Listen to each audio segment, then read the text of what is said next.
एक ही गिला है मुझे कि बहुत देर से तू मिला है मुझे। आप लोग देख रहे हैं fast coaching centre by Upendra sir का चैनल, और इस वीडियो में आप लोग संस्कृत का सेकंड चैप्टर जिसका नाम है पाटलिपुत्र वैभव को पढ़ने वाले हैं। मैं विश्वास दिलाता हूं कि इस वीडियो को देखने के बाद आपका एग्जाम में मिनिमम 3 नंबर और मैक्सिमम 6 नंबर फिक्स हो जाएंगे और किसी भी वीडियो का आप लोग की देखने की आवश्यकता नहीं होगी। तो चलिए शुरू से शुरू करते हैं। यहां देखिए लिखा गया है, पाठ का नाम है, ये सेकंड पाठ है, पाटलिपुत्र वैभव, जिसका हिंदी होता है पाटलिपुत्र का महिमा, यानी पटना का महिमा इस पाठ में बतलाया गया है। इसमें बतलाया गया है कि पटना के बारे में, पटना कैसा शहर था, इसका नाम कब क्या रखा गया, यहाँ पढ़ने के लिए कौन कौन लोग आए, यहाँ घूमने के लिए कौन कौन लोग आए, और अगर आप पटना जाना चाहते हैं तो पटना में आप क्या देख सकते हैं। उसके बाद ये चैप्टर समाप्त हो जाता है। तो चलिए यहाँ देखिए, सबसे पहले एग्जाम में आपसे सवाल आएगा कि बिहार का राजधानी कहाँ है। बिहार का राजधानी कहाँ है तो बतलाएंगे पटना। बिहार की राजधानी कहाँ है तो पटना। यह पटना कहाँ की राजधानी है तो बिहार राज्य की। ऐसे ही आपसे पूछा जाएगा कि बिहार का इतिहास कितना वर्ष पुराना है, तो आंसर करना है 2500 वर्ष पुराना। ऑब्जेक्टिव आएगा तो 2500 वर्ष पुराना मार करके आना है। ऐसे ही आपसे बतला दे कि बिहार जो है किस लिए जाना जाता है, तो धार्मिक क्षेत्र, राजनीतिक क्षेत्र और औद्योगिक क्षेत्र, इन तीनों क्षेत्रों के लिए बिहार का जो राजधानी है पटना, बिहार राज्य में जाना जाता है।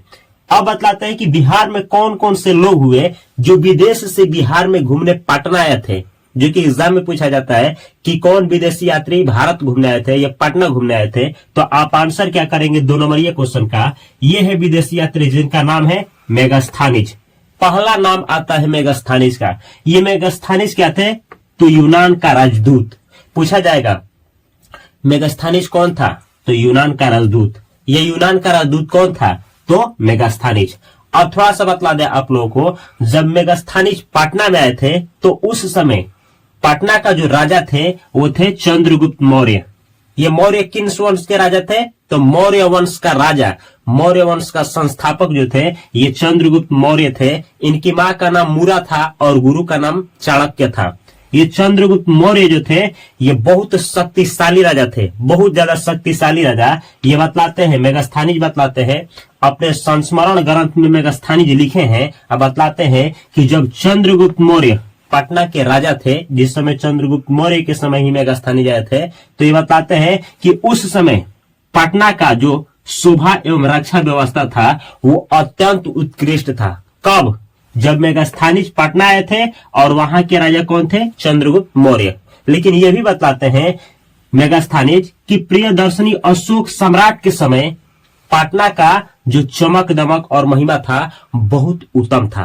तो एग्जाम में आपसे पूछा जाएगा कि किसके समय शोभा एवं रक्षा व्यवस्था पटना का अत्यंत उत्कृष्ट था, तो आप क्या करेंगे चंद्रगुप्त मौर्य। पूछा जाएगा कि पटना का चमक दमक कब अपने सर्वश्रेष्ठ यानी उत्तम सीमा पे था, तो प्रियदर्शी अशोक सम्राट। आपसे पूछा जाएगा कि प्रियदर्शी के नाम से किसको जाना जाता है तो अशोक सम्राट को। ये ऑब्जेक्टिव्स है जो बिहार बोर्ड में पूछे गए हैं। इनके साथ ही देखिए ना, और भी विदेशी यात्री पटना घूमने आए थे, फाहियान, हुएनत्सांग, इत्सिंग। ये फाहियान, हुएनत्सांग, इत्सिंग ये तीनों लोग कहाँ के थे तो चीनी भिक्षुक थे, यानी चीन के यात्री थे। तो आपसे ऑब्जेक्टिव ऐसे पूछा जाएगा मेगास्थानीज कहाँ का यात्री था तो यूनान का राजदूत था, यानी यूनान का यात्री था। फाहियान पूछे, हुएनत्सांग पूछे, इत्सिंग पूछे कि कहाँ के यात्री थे, तो आंसर करना है चीन का। इस तरीके से ये चारों लोग पटना के बारे में अपने अपने संस्मरण ग्रंथ, जिससे आप पोथी बोल सकते हैं, पात्रा बोल सकते हैं, डायरी बोल सकते हैं, कुछ न कुछ पटना के बारे में लिखे। आपके एग्जाम में केवल मेगास्थानीज वाला ही पूछा जाता है कि ये क्या बोले थे। आगे देखा जाए, अब पटना के बारे में कुछ आगे पढ़िएगा तो ये भी बोलते हैं जिनका नाम है दामोदर गुप्त। दामोदर गुप्त एक काव्य लिखे हैं जिसका नाम है कुटनिम ताख्य नामक काव्य। दामोदर गुप्त कुटनिम ताख्य नामक काव्य में बतलाते हैं इंद्रासन को तिरस्कृत करने वाला, पृथ्वी का तिलक एवं सरस्वती का मूल निवास पाटलिपुत्र महानगर है। यहाँ देखिए, आपसे पूछा जाएगा एग्जाम में कुटनिम ताख्य नामक काव्य का लेखक कौन है, आंसर करना है दामोदर गुप्त। यह पूछा जाएगा दामोदर गुप्त किस काव्य के रचनाकार हैं, कुटनिम ताख्य। यहाँ देखिए आधा प आधा ख, आधा प आधा ख एग्जाम में याद रखना है। एग्जाम में पूछा जाएगा इंद्रासन को तिरस्कृत करने वाला स्थान कौन सा है, तो क्या मारना है, पाटलिपुत्र। आपसे पूछा जाएगा कि पृथ्वी का तिलक किसे कहा गया है, तो पाटलिपुत्र को या पाटलिपुत्र महानगर को। आपसे पूछा जाएगा कि सरस्वती का मूल निवास स्थान कौन सा है, तो पाटलिपुत्र। या आपसे पूछा जाएगा कि परिभूत पुरंदरम स्थान किसे कहा गया है, तो आप बोलेंगे पाटलिपुत्र को। या कहा जाएगा कि इंद्रासन को तिरस्कृत करने वाला स्थान किसे कहा गया है, तो आप बोलेंगे पाटलिपुत्र को। आपसे कहा जाएगा कि इंद्रम का मतलब क्या होता है, तो इंद्र। परिंद्रम का मतलब क्या होता है, तो इंद्र। ये सब ऑब्जेक्टिव्स पूछे जाते हैं। अब ये तो एग्जाम में आएगा कि इंद्रासन को तिरस्कृत करने वाला किस शहर को कहा गया है, पाटलिपुत्र को। पृथ्वी का तिलक किस शहर को कहा गया है, पाटलिपुत्र को। सरस्वती का मूल निवास स्थान किसको कहा गया है, पाटलिपुत्र को। ऐसे ही ऑब्जेक्टिव्स पूछा जाता है। आगे देखिए, आगे एक आदमी आते हैं। इतिहास में ऐसा माना गया है, इतिहास में ऐसे सुनने को मिलता है कि पटना में भगवान गौतम बुद्ध बहुत बार आए, अनेक बार आए। तो आपसे पूछा जाएगा सबसे ज्यादा बार पटना में किनका आगमन हुआ, तो गौतम बुद्ध का। लेकिन गौतम बुद्ध जब आए थे तो ये पटना का नाम पटना नहीं था, पाटली ग्राम था। क्या था, पहले गांव था पटना, उस समय आए थे। बताया जाता है कि जब गौतम बुद्ध पटना आए थे तो वो गांव था और गंगा नदी के तट पर बसा हुआ था। तो एग्जाम में पूछा जाएगा कि जब गौतम बुद्ध आए थे तो पटना कहाँ था, तो गंगा नदी के तट पर। जब गौतम बुद्ध पटना आए थे तो पटना का नाम क्या था, तो पाटली ग्राम, यानी पटना एक गांव था। तो गौतम बुद्ध पाटली ग्राम को देखते हुए बोले थे कि यह गांव आगे जाकर के एक महानगर होगा, जो कि आगे जाकर एक महानगर हुआ भी। लेकिन श्राप भी दिए थे गौतम बुद्ध, पटना के बारे में बोले थे कि लेकिन यह महानगर जो होगा, कलह, अग्निदाह और बाढ़, इन तीनों से हमेशा घिरा रहेगा। यानी पटना में कलह, मारपीट होता रहेगा, अग्निदाह यानी आग लगता रहेगा, और बाढ़, यहाँ पे बाढ़ आता रहेगा। ये कौन बोले थे, गौतम बुद्ध। तो आपसे एग्जाम में पूछा जाएगा कि पटना के बारे में भविष्यवक्ता कौन थे, या पटना के बारे में पटना के भविष्य के बारे में कौन बतलाए थे, तो कौन बतलाए थे, गौतम बुद्ध, जिसे बुद्ध भगवान कहा जाता है। ठीक है, आगे देखिए, इससे आगे बढ़ते हैं तो यहाँ पे एक और व्यक्ति आते हैं, राजशेखर, जो पटना के बारे में अपने एक महान काव्य लिखते हैं जिसका नाम है काव्य मीमांसा। काव्य मीमांसा नामक काव्य लिखते हैं। इस काव्य का लेख ऐसा ऑब्जेक्टिव आएगा, काव्य मीमांसा नामक काव्य का लेखक कौन है, राजशेखर। राजशेखर किस नामक काव्य का लेखक है, काव्य मीमांसा। याद कैसा रहेगा, शेखर, यहां देखिए राजशेखर, शेखर स मीमांसा में स। यहां देखिए स, बस दो ही आएगा ही। दामोदर गुप्त वाला पूछेगा तो कूटनीति ताक्य, और राजशेखर आएगा तो काव्य मीमांसा। राजशेखर स आया है ना, तो स देख करके लगा देना है। पूछा जाएगा काव्य मीमांसा का लेखक कौन है, राजशेखर। राजशेखर कौन सा रचना किए है, काव्य मीमांसा। अब राजशेखर बतलाते हैं पटना के बारे में।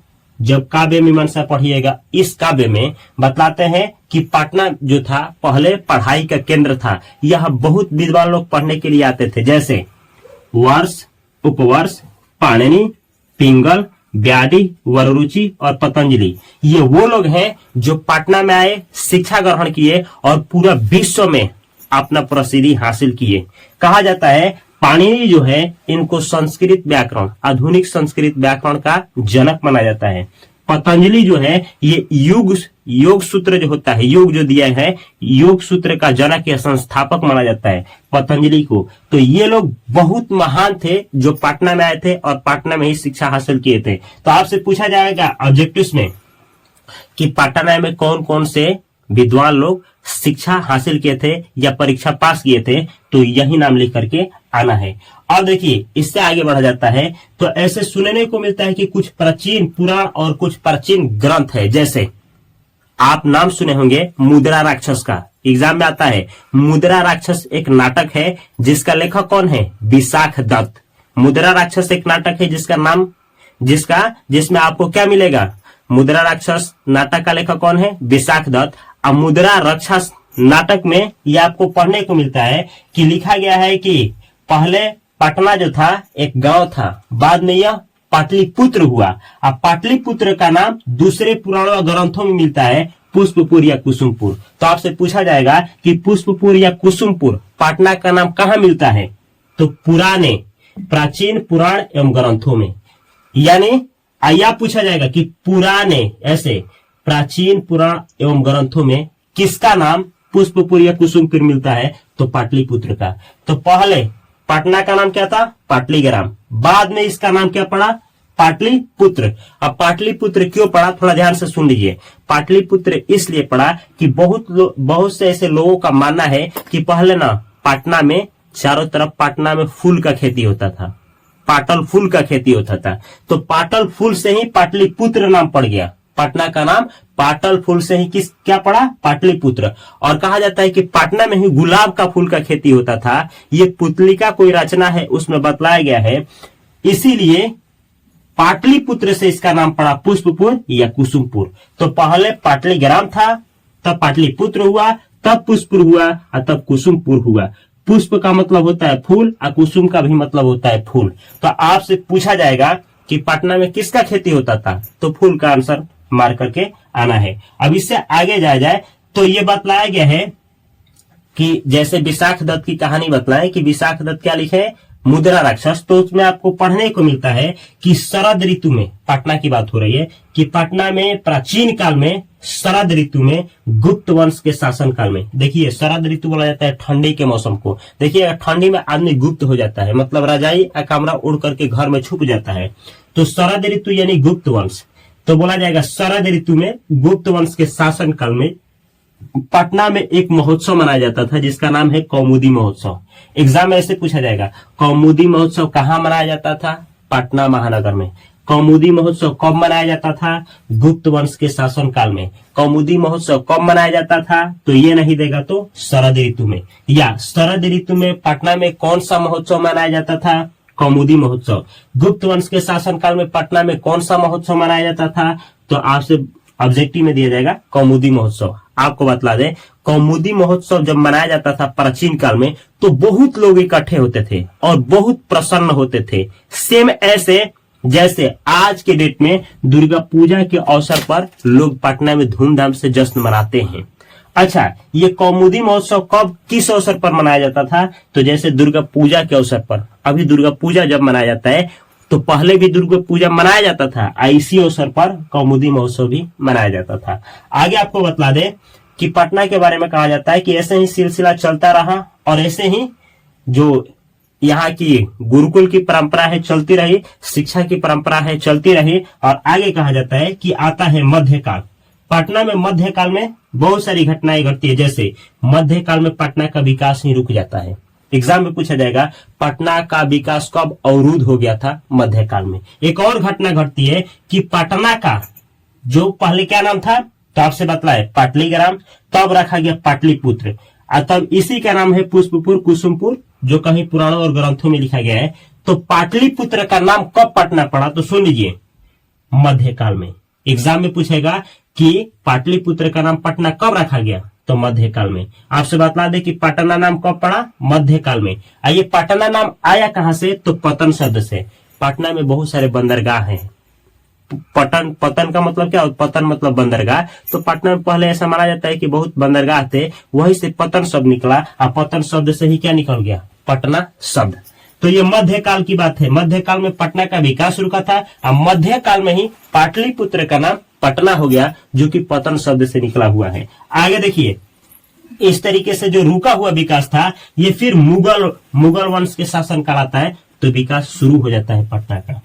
याद कैसे रहेगा, देखिए मध्य में विकास रुका, मध्य में पटना नाम पड़ा किसका, पाटलिपुत्र का, पतन शब्द से। म से ही याद रखिए, मुगल। मुगल काल जब आता है तो पटना का विकास शुरू हो गया। आगे देखिए, ऐसा माना जाता है कि आज भी पटना नगर की रक्षा करने वाली जो देवी हैं, जिनका नाम क्या है, पटन देवी, वो आज भी पूजी जाती हैं। तो एग्जाम में पूछा जाएगा कि पटना नगर की रक्षा करने वाली देवी कौन है, तो पटन देवी। इतना ऑब्जेक्टिव पूछा जाता है। अब 2 नंबरिया क्वेश्चन आता है आपके एग्जाम में कि पटना में दर्शनीय स्थल कौन से हैं, या पटना में कोई घूमने जाना चाहे तो पर्यटक स्थल कौन सा है, ये 2 नंबरिया क्वेश्चन। तो सुनिए, पटना में आप क्या क्या देख सकते हैं? गोलघर, चिड़ियाघर, तारामंडल, महावीर मंदिर या फिर गांधी सेतु। गांधी सेतु है एशिया का सबसे बड़ा पुल। जो पूछे तो क्या मारना है? गांधी सेतु। किस नदी पर है? तो आप आंसर क्या करेंगे? गंगा नदी पे। अच्छा, ये भी पूछा जाता है कि पटना के किस साइड में गंगा नदी बहती है? तो पटना के उत्तर दिशा में गंगा नदी बहती है। अब बतला दे कि गोलघर देख सकते हैं, तारामंडल देख सकते हैं, सचिवालय देख सकते हैं, उच्च न्यायालय देख सकते हैं या फिर मौर्यकालीन अवशेष, मौर्य काल, चंद्रगुप्त मौर्य के समय का जो अवशेष है वो भी रखा गया है, वो देख सकते हैं, जैविक उद्यान देख सकते हैं या फिर आप महावीर मंदिर देख सकते हैं या फिर आप नाम सुने होंगे सिख धर्म के 10वां गुरु जिनका नाम है गुरु गोविंद सिंह। आपसे पूछा जाएगा कि गुरु गोविंद सिंह किस धर्म को मानते थे? तो सिख धर्म। आपसे पूछा जाएगा कि सिख धर्म के 10वें गुरु कौन थे? गुरु गोविंद सिंह। तो सिख धर्म के 10वें गुरु गुरु गोविंद सिंह का जन्म स्थान कहाँ है? पटना में। और उनके जन्म स्थान को किस नाम से माना जाता है या जाना जाता है? तो उनके जन्म स्थान को गुरुद्वारा के नाम से जाना जाता है। एग्जाम में पूछा जाएगा गुरुद्वारा किनके जन्म स्थान को कहा जाता है या माना जाता है? तो गुरु गोविंद सिंह के। गुरु गोविंद सिंह का जन्म स्थान कहाँ है? तो पटना में। ये सारे क्वेश्चंस जो है जो आपके एग्जाम में पूछे जाते हैं। तो एक बार हमसे सुन लीजिए क्वेश्चन आंसर कैसे करना है। जब आपसे पूछा जाएगा कि ऐसे पूछा जाएगा बिहार की राजधानी कहाँ है? तो पटना। बिहार का इतिहास कितना वर्ष पुराना है? 2500 वर्ष। बिहार में कौन कौन से यात्री है? भारत में कौन कौन से विदेशी यात्री घूमने आए थे? आंसर करना है। मेगास्थनीज, फयान, हुसैन सिंह, ईद सिंह। जब पूछा जाएगा मेगास्थनीज भारत में किसके शासन काल में आए थे? ये बिहार में। तो आपको क्या मारना है? चंद्रगुप्त मौर्य। आपसे पूछा जाएगा मेगास्थनीज कहाँ का राजदूत था? तो मारना है यूनान। इन तीनों का फयान, हुसैन सिंह, ईद सिंह पूछा जाए कि ये लोग कहाँ के यात्री थे? तो ये चीनी यात्री थे, चीन के भिक्षुक थे, तो मारना है चीनी यात्री। ऐसे ही पूछा जाए कि मेगास्थनीज जब भारत आए थे यानी चंद्रगुप्त मौर्य के समय में, तो पूछा जाएगा कि चंद्रगुप्त मौर्य के समय में पटना का रक्षा व्यवस्था कैसा था? तो बहुत उत्तम था। अब प्रियदर्शी अशोक सम्राट के समय पूछा जाए तो चमक दमक अच्छा था। किसका? पटना का। अगर आपसे पूछा जाए कि ऐसे मतलब कौन कहे थे कि यह गांव आगे जाकर के भविष्य में क्या होगा? महानगर होगा, लेकिन कलह, अग्निदाह और बाण से घिरित रहेगा। तो कौन बोले थे पटना के बारे में ये बात? गौतम बुद्ध। पूछा जाएगा पटना में सबसे अधिक बार घूमने कौन आया? किसका आगमन हुआ? तो गौतम बुद्ध का। आपसे पूछा जाएगा इंद्रासन को तिरस्कृत करने वाला कौन सा स्थान है? तो पटना या पाटलिपुत्र। पृथ्वी का तिलक किसे कहा गया है? तो पाटलिपुत्र को या पटना को। सरस्वती का मूल निवास स्थान पूछे तो पाटलिपुत्र को। इंद्रासन को तिरस्कृत करने वाला जगह पूछे तो पाटलिपुत्र को। ऐसे ही परिभूत पुरंदरम स्थान पूछे तो आंसर करना है पाटलिपुत्र को। ये सारे क्वेश्चंस या कौमुदी महोत्सव मनाए जाते थे किस समय? तो गुप्त वंश के शासन काल में। ऋतु पूछे तो शरद ऋतु। ये सारे के सारे क्वेश्चंस आपके एग्जाम में आते हैं। तो ये वीडियो कैसा लगा? अगर आप लोगों को अच्छा लगा, अगर आपके एग्जाम में 2 नंबर भी ऐड करता है, आपके पासिंग मार्क्स में अगर मेरा 1 भी नंबर का योगदान रहा, तो इस वीडियो के कमेंट बॉक्स में आकर के अवश्य कमेंट करें, ताकि लोगों का, जो भी स्टूडेंट्स पढ़ते हैं चैनल से, विश्वास हो कि ये चैनल जेन्युइन है। मैं मिलता हूं अगली वीडियो में अगले कंटेंट के साथ। तब तक के लिए आप सभी को तहे दिल से नमस्कार। Thanks for watching this video अच्छा लगा हो तो शेयर करना ना भूलें। यहाँ पे एक चैनल है इंग्लिश बाय उपेंद्र सर का चैनल, इस चैनल को भी सब्सक्राइब करके बेल आइकन की घंटी को दबा लें। यहाँ पे एक चैनल है फास्ट फाइनेंशियल एजुकेशन चैनल, इस चैनल को भी सब्सक्राइब करके बेल आइकन की घंटी को दबा लें। आज इस चैनल पे आप ये वीडियो देख रहे हैं, इस पे भी जुड़े रहें।